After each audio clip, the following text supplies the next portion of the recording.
Hey, what's up, my friend? So in today's training, I want to share with you pullback trading. And there are many of you, right, who trade pullback and is making one of these mistakes. And that probably lead to you, trading pullback and then suffering a series of losses. You're trading pullback but not getting the results that you want. You're trading pullback but somehow your losses is always larger than your gains. What is going on, Rayner?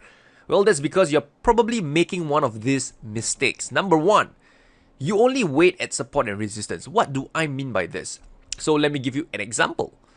So let's say this is a chart of Aussie against the Swiss franc, and you can see that this market is in a downtrend, right? Lower highs, lower lows. So what many traders will do is they will plot their level over here, somewhere about here. Okay, you can see that over here, price previously was support, then it broke down. Now support is likely to become resistance, and they wait at that area, at this area. Now, what's the problem with this? Well, if this is the only area that you're looking to short the market, then you're missing a lot of trading opportunities. Because the market might not retest this level. It might just make a pullback, and then the pullback ends and continue lower. And when that happens, you're watching on the sidelines. Ah, man, not another, move that I missed. Another wasted opportunity. I should have known it. I should have chased the market, entered the market, blah, blah, blah. Why is that? Well, that's because you only know how to identify one area of value, and that's support and resistance. And there's more to it, which I'll explain later. Okay, so this is a mistake, right, that many traders make, right, is that they only wait at support and resistance. And that's not how pullback trading is meant to be. There are other areas of value, right, to trade from, which I'll share more later. So let me give you another example. If you look at this chart, another uptrending market, right, this is the 10-year Treasury note futures. And again, traders, they look at this chart, they know that it's in an uptrend. And Rayner is a trend trader. He say when the market is in an uptrend, we look to buy. And where do they look to buy? Again, they only look at one specific area of value, which is support, support, support, support. And now, let me ask you, how many times did the price retest this area of support, retest this area of support, retest this area of support, retest this area of support? Based on the chart that we're looking at right now, you can see that this market wouldn't give you an opportunity, right, to buy at support. You won't have the opportunity to buy at support. You won't have the opportunity to buy at support. So this should really, right, make you think that, man, when I want to trade pullback, it is more than just support resistance. And I'll share with you later what else, right, you should be looking at. So that's the first mistake many traders make, is that they only wait at support and resistance. And they wait and wait and wait. And by the time the price comes to support resistance, that's where the pullback ends, is the reversal, and they get stopped out of the trade. Okay, so I'm not sure if any of you have experienced that. If you have experienced what I just mentioned, leave a comment below and say, me too, I feel you. Mistake number two, you enter your trades too early. That's another one, right? You time the pullback. Oh, the market is coming to my pullback area. And then next thing you know, you buy, the market collapses lower.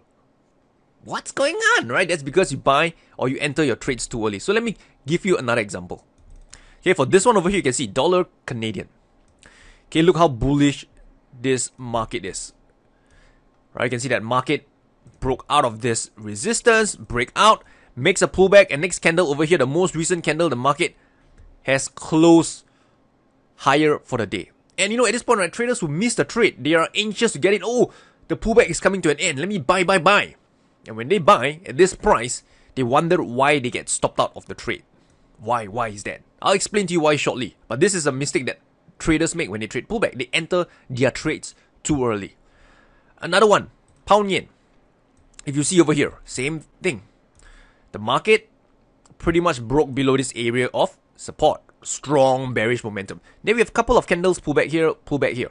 And this candle, at one point in time, if you imagine this candle was actually trading near the lows over here. It was actually pretty bullish. The lows, right, the closing price was actually near the lows of this candle. I mean, before the market closed, it was a red bearish candle. And many traders, they get excited. Oh man, the pullback is coming to an end, right? Look at how red this candle is. It's time to short. Then they go short, they sell. What happened? Well, they entered their trades too early and they got stopped out again. Okay, so that's the second mistake traders make, is that they enter their trades too early when they are trading pullback. And now this brings me to my next point. How should I trade pullback? Alright, Rayner, I know I can't just focus on support resistance. I mustn't enter my trades too early. So how do I do it, Rayner? How? Well, that's what you're about to discover right now. So the key thing that you must know, right, when you're trading pullback is you must pay attention to the market structure. Now, I can't give you a full lesson on market structure, so we will just talk about market structure in a trending market. So here's the thing, right? Not all trends are created equal. Some markets are in a strong trending behavior, some are in a healthy trend, and some is in a weak trend. So let me point out to you the subtle difference. In a strong trend, the price tends to stay above the 20 MA in an uptrend. And in a strong downtrend, the price tends to stay below the 20 MA. In a healthy trend, the price tends to pull back or retrace towards the 50-period moving average. And in such a healthy trend, the market also has a tendency to retest previous resistance that could become support, and vice versa for a downtrend.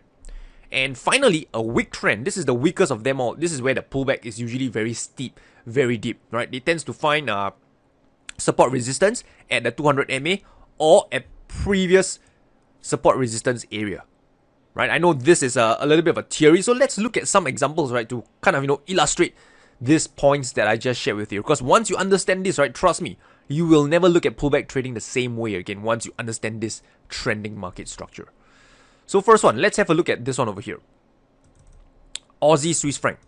Remember earlier, right? Many traders, if you look, you just zoom out, they are waiting at this previous support that could become resistance. But now, if you understand market structure, you would know that that is not the only area of value to trade from, because you can also trade from other type of area of value. For example, the 20 MA. Why the 20 MA? Because if you look at this market, this trending market structure, the market right now is in a strong downtrend.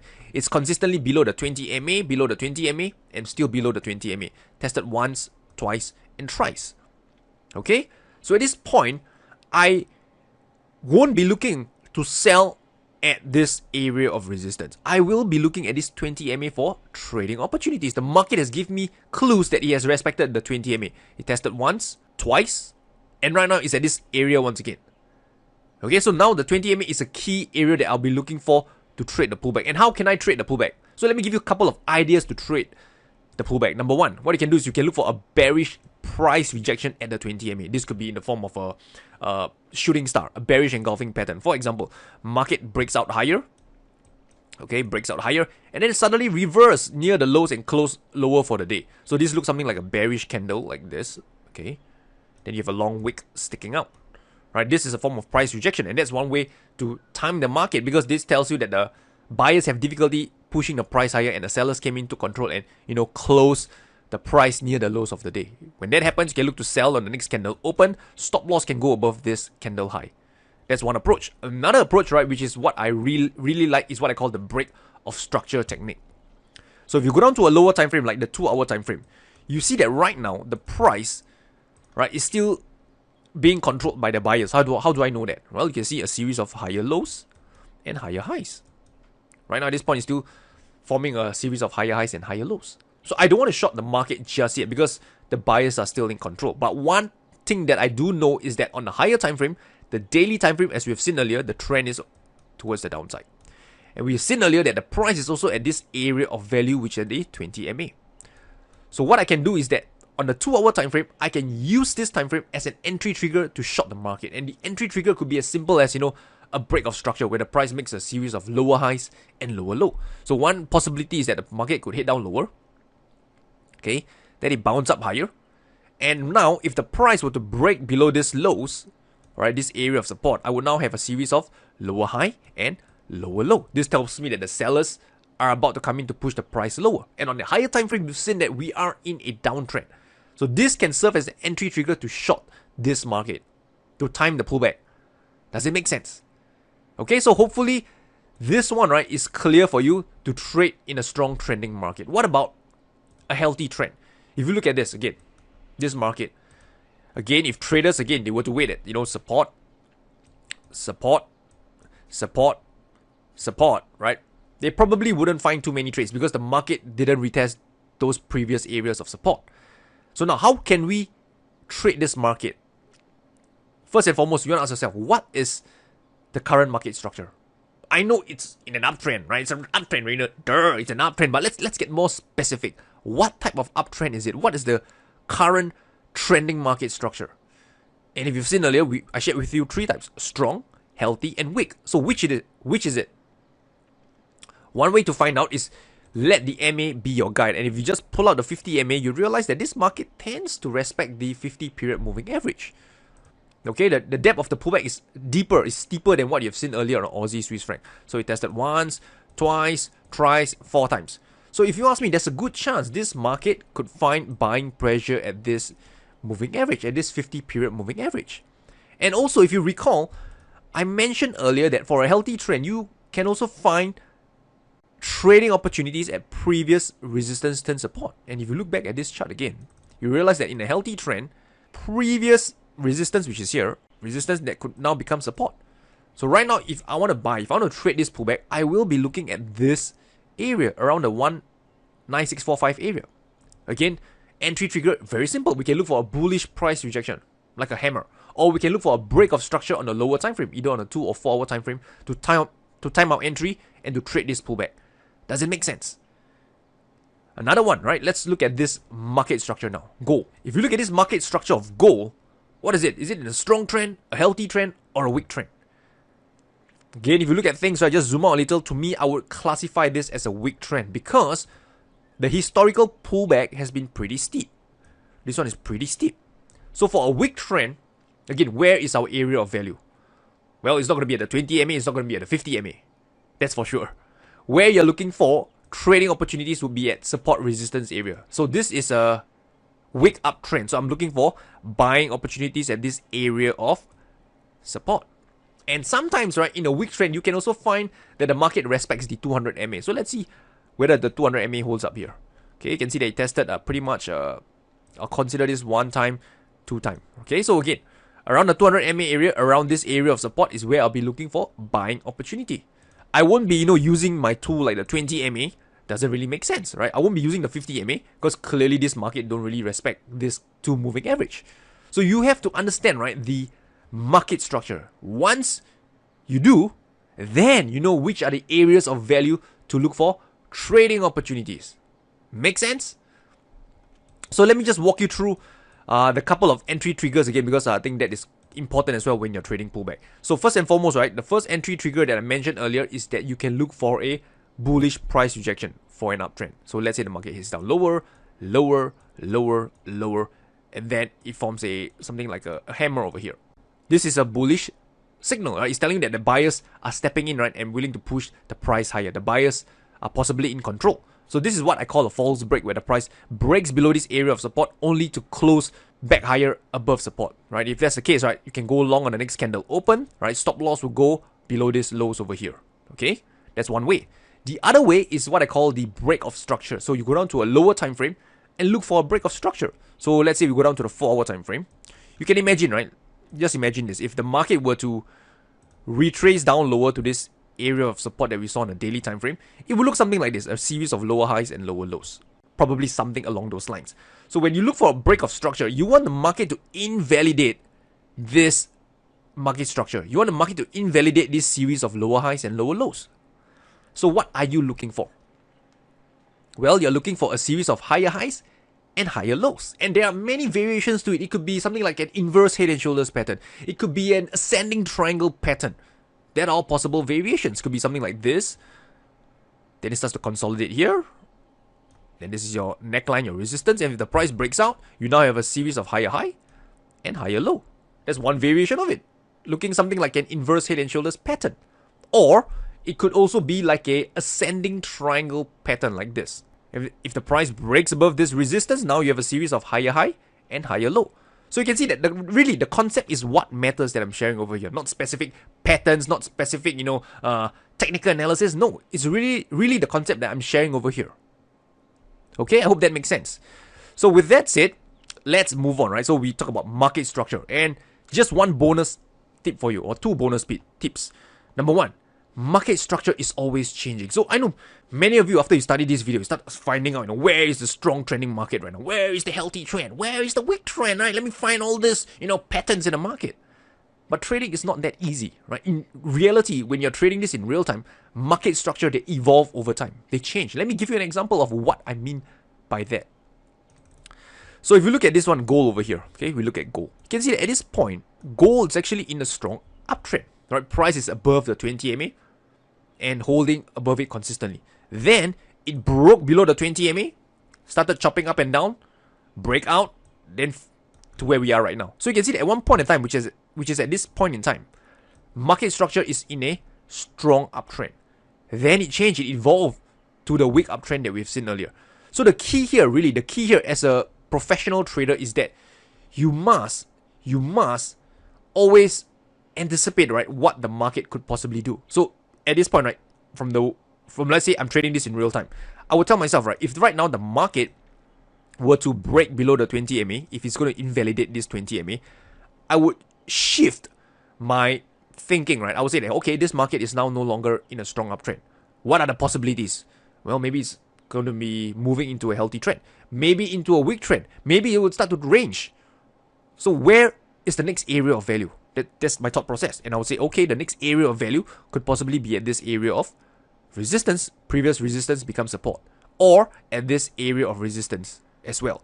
Or maybe the market could form new price structure, as what you've seen earlier. The market actually what it did is that it swings up, forms a new low, and swings up once again. So now we have a new price structure, or in fact rather it's actually the previous structure that we had over here. So you can see that these are the thought process that I'm going to have. So the key thing to take note, right, the bonus tips that I have for you is that, number one, market structure is always changing. You have to be prepared for it. And number two, once you know that market structure is changing, right, you want to start identifying multiple areas of value the market might react to. Let me give you another example. So if you look at this one over here, we talked about Aussie Swiss franc earlier. Okay, so now this is my thought process. Okay, if the price were to break out of this 20 MA, it's going to invalidate this 20 MA. Where is the next area of value on this chart? That is the question that's on my head right now. Right? It doesn't mean that right now this market is in a strong trend. It's going to be in a strong trend forever. No. It could transit into a healthy trend, could be moving into a weak trend. So if this 20 MA, if it gets invalidated, if it gets destroyed by the market, my next area of value would be over here. I would start waving at this area. That's one possibility. At the same time, I know that this market could possibly also form new price structure for me to trade off. Maybe the market could break out, reverse down lower, and then now this, right, becomes a new price structure that I could trade off. Maybe it could come back up higher, and this will be the new price structure that I should be paying attention to. So can you see that as a pullback trader, as a professional price action trader, you have to be anticipating all this even before it occurs. You can't just be having, one specific setup, one area of value, pray and hope the market comes to my area, and it doesn't come, that's it, game over. It doesn't work that way. You got to think, right, 1-2 steps ahead. And hopefully by today's training, right, I have prepared you for that. And again, focus on the concepts. Don't focus on whatever, specific techniques, patterns, or whatsoever. It is the concepts that matter. So don't ask me questions like, oh, Rayner, can I use the 21 MA? Don't use the 50. Can I use the 52 MA? That would really hurt my feelings, right? Focus on the concepts, right? Not the specific parameters or whatsoever. If you want to use the 20.5 MA, go ahead. Doesn't really make much of a difference. If you want to use the 57.8 MA, go ahead. Doesn't make much of a difference. The concept is what matters. So quick recap. Number one, the market can pull back to SR, moving average, trend line, etc. Don't enter your pullback trades too early, right? Let the price come to your area of value. Understand market structure, whether it's in a strong trend, a healthy trend, or a weak trend. In a strong trend, the market tends to respect the 20 MA. In a healthy trade, it tends to respect the 50 MA. And in a weak trend, it tends to respect the 200 MA. And in different market structure, right, you can find, trading opportunities. Like, for example, healthy trend could be at a 50 MA. It could be at previous support and resistance. In a weak trend, it could be at support and resistance, etc. And finally, right, what's important is that you must identify multiple areas of value, right? Because market structure is always changing, right? Don't be so fixated on just this one area, right? Look at, multiple areas of value such that if one area of value gets invalidated, if the market breaks out of it, right, you know where else, right, to camp for, right, for trading opportunities. Okay, I hope that makes sense. So with that said, I've come towards the end of today's trading. If you've enjoyed it, right, then I highly recommend you go down to my website, tradingwithrayner.com.